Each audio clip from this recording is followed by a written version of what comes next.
Hello everyone. Today we are going to learn in the Bazaars of Hyderabad by Sarojini Naidu. Let's have a look at the poet Sarojini Naidu. Her lifespan was between 1879 to 1949. She was born in Hyderabad into a highly educated Bengali family. She was also an active participant in India's freedom movement, an outstanding public speaker. She was elected president of the International Congress in 1925. She worked for women's education and franchise and campaigned against Pada. She became the governor of Uttar Pradesh in independent India. Naidu anchored her poetry in the culture of India. Gandhi hailed her as Bharat Kogila, the Nightingale of India. Here are few publications of Sarojini Naidu. The Golden Threshold, The Bird of Time, Muhammad Jinnah, An Ambassador of Unity, The Broken Wing, The Sceptred Flute, The Feather of the Dawn.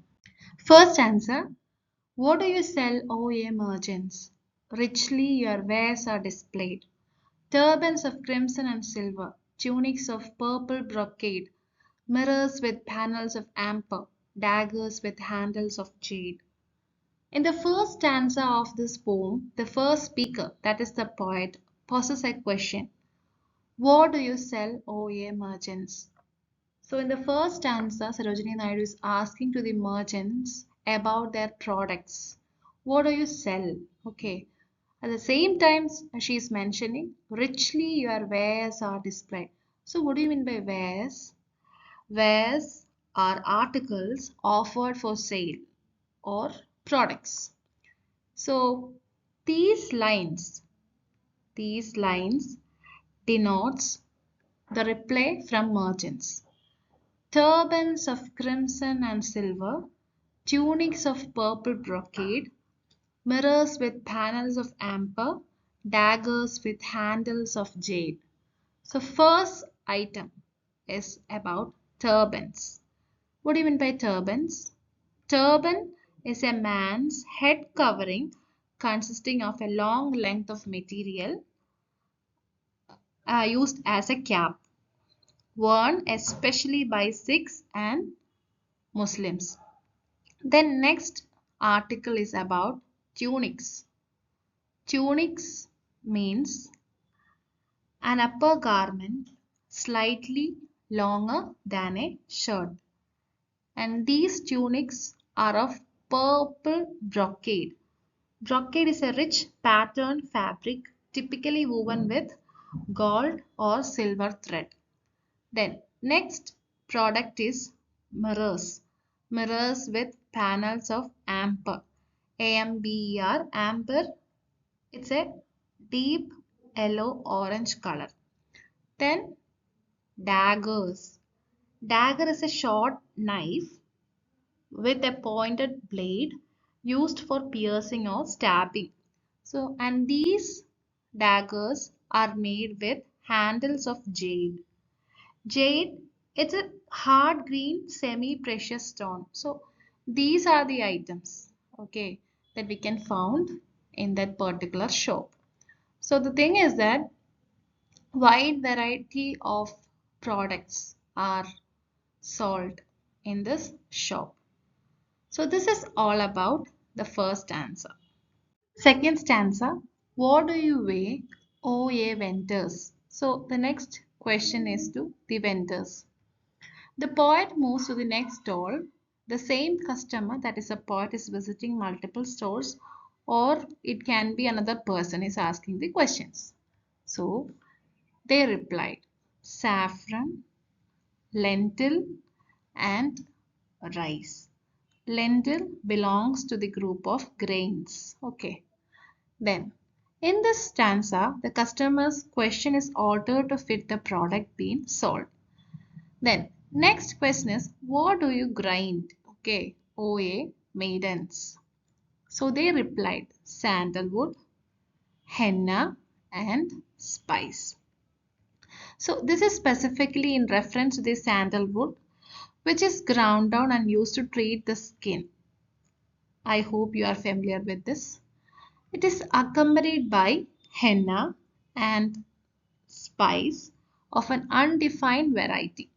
So next question is to peddlers. Okay. Next question is to peddler. Who is a peddler? Is someone who travels about selling his wares. So they replied, chessmen and ivory dice. So they replied, they are selling chessmen and ivory dice. So in the last two lines, the speaker delivers another question, this time asking what it is the peddlers call or announce to those passing by. So they answered, they are selling chessmen and ivory dice. So we are moving into third. What do you make, O ye goldsmiths? Wristlet, anklet, and ring. So the next category is of goldsmiths. The poet is asking, what do you make? They replied, wristlet, anklet, and king. So these are the pictures of wristlet and anklet. Then ring. Next categories of bells for the feet of blue pigeons. I have included a picture of a pigeon with a letter. In earlier days, people used to transfer messages in the form of letters using pigeons. So they used to tie bells in their feet to know their arrival. So here, uh, the group of goldsmiths are making bells for the feet of blue pigeons, and these bells are frail as a dragonfly's wing. So, frail means light or fragile or weak. Okay, so these bells are being compared to a dragonfly's wing. Next category is girdles of gold for dancers. So, this is a girdle. A girdle is a belt or a cord worn around the waist, normally by dancers. Next, scabbards of gold for the king. So this is a scabbard. Scabbard is a close fitting cover for a dagger or a sword. So people, normally kings, used to carry this scabbard to keep their sword or short knife. So this is known as scabbard. So this is all about the third stanza. We are moving into the fourth stanza. What do you cry, O ye fruitmen? The poet is asking fruit sellers about what they are selling. Why you are screaming out, why you are calling out the names of fruits. Okay, so they replied, citron. Next, pomegranate, plum. Okay, so the thing is that citron means a kind of citrus fruit similar to oranges. So what they are selling, they are selling citron, pomegranate, and plum. Next, what do you play, oh musicians? Okay, so the poet is asking to musician, what do you play? They replied, sitar, sarangi, and drum. Next, what do you chant, oh magicians? Okay, so they replied, spells for aeons to come. Spells for aeons to come. Aeon means an immeasurably long period of time. So normally the chanting will be like doing it for a long time. Okay. So what is the purpose of doing all these things? To perform magic or to perform miracles. In this stanza, the poet asks the fruit sellers whether they are calling out the names of citrons, pomegranates, or plums for their customers to buy. She also asks the musician what their instruments are called, identifying the sitar, the sarangi, and the drum in the process. She asks the magicians what spells they are casting out on the onlookers. Last stanza. What do you weave, O ye flower girls, with tassels of azure and red?